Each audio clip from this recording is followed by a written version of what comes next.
Professor Raul Borges, de volta ao Brasil, Flávio visita Bolsonaro e tenta organizar o PL. Candidaturas ao Senado começam a ser definidas e aqui no estado ontem foi batido o martelo já, né, professor? Como você havia anunciado, né? Flavinho, olha, a gente está acompanhando de perto essa situação, porque isso é o nosso dia a dia, esse é o nosso estado, então a gente acaba se envolvendo um pouco mais que o habitual. E eu venho acompanhando essa agenda já de muito tempo, toda essa questão desse imbróglio envolvendo a Carol Detoni, o Carlos Bolsonaro e quem pretendia estar nessa chapa, como por exemplo o Esperidião Amin. E o Flávio, depois que voltou ao Brasil, visitou o ex-presidente Jair Bolsonaro para que eles tentassem organizar o PL nos estados. O PL estava muito desorganizado, uma parte do PL se aproximando do PSD, uma outra parte do PL se aproximando do União Brasil e no Nordeste o PL se aproximando do Lula. Então é uma coisa assim que não se imaginava para a época.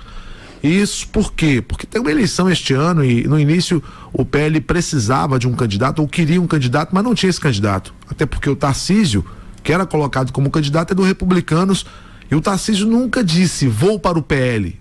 Mas o Valdemar, que é presidente do PL, queria muito isso. No final das contas, como você bem sabe, o Tarcísio vai continuar em São Paulo, vai ser candidato à reeleição, tudo indica que sim. E o Bolsonaro surpreendeu indicando o Flávio. O Bolsonaro não foi pro lado de Ratinho Júnior, não foi pro lado de Ronaldo Caiado, não assumiu nenhum compromisso com nenhum outro candidato, nem com Romeu Zema. Romeu Zema hoje é contato para vice, e surpreendeu todo mundo e anunciou que o seu respaldo eleitoral seria pro Flávio. E Flávio Silva, ninguém acreditou muito na candidatura do Flávio Bolsonaro lá no início. Ninguém acreditou porque a taxa de rejeição era muito alta. Mas a pesquisa Atlas de ontem, por exemplo, já coloca o Flávio Bolsonaro empatado na primeira posição com o Lula. E em determinados cenários até em vantagem. Então vai ser uma eleição difícil, de novo, não tenho dúvida disso. Vai ser uma eleição daquele sprint final, vencida ali aos 45 do segundo tempo. Vai vencer quem fizer menos bobagem, até outubro, ponto. E o que o Bolsonaro está fazendo agora junto com o Flávio? Articulando as candidaturas nos estados. Então, meus amigos, ontem foi batido o martelo, viu? A Carol Detoni está super feliz. Por quê? Porque seu nome foi confirmado na chapa pura com o Carlos Bolsonaro. E aí, Flávio, é bem simples. É estratégia de eleição de representante turma. Voto casado. Se você votar em A, vai votar em B. Então, o marqueteiro que vai fazer a campanha do PL aqui em Santa Catarina, ele vai oferecer ao eleitor catarinense o voto casado. Quem vota em Carol, vota em Carlos. Quem vota em Carlos, vota em Carol. Isso vai tornar muito difícil a eleição para o Senado para os demais candidatos aqui em Santa Catarina. Mas muito difícil. Não se iludam. O Esperidião Amin é grande. E eu já elogiei o Esperidião Amin por ser um bom senador, na defesa dos interesses catarinenses. Mas ele está numa sinuca de bico impressionante. Ele vai lutar contra duas candidaturas que são poderosíssimas, fortíssimas. E vai ter que rebolar para isso. Ou vai buscar apoio no MDB, ou vai buscar apoio no PSD, ou simplesmente vai baixar um pouco a intenção. Ao invés de Senado, tenta de repente a Câmara. Inclusive eu falei isso aqui na semana passada. E ele já cogita? Foi o primeiro do estado a falar isso aqui, Flávio, você prova disso, né?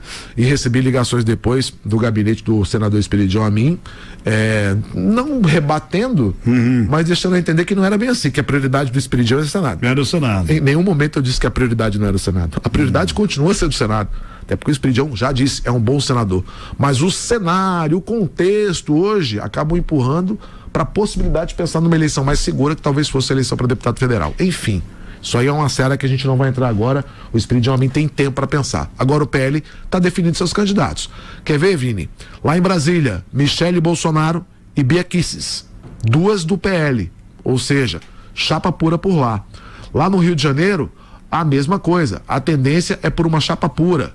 Em São Paulo, a tendência é por uma chapa de PL, mas quem o Eduardo Bolsonaro, que está fora do Brasil, indicar. Então, aos pouquinhos, a tendência natural é que os candidatos do PL saiam e apareçam.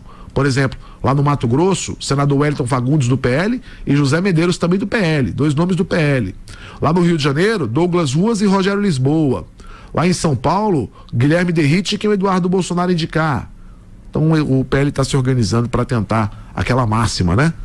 Que o Bolsonaro colocou. É preciso controlar o Senado, ter maioria no Senado. O PL vai em tudo, vai com tudo para tentar isso na eleição deste ano.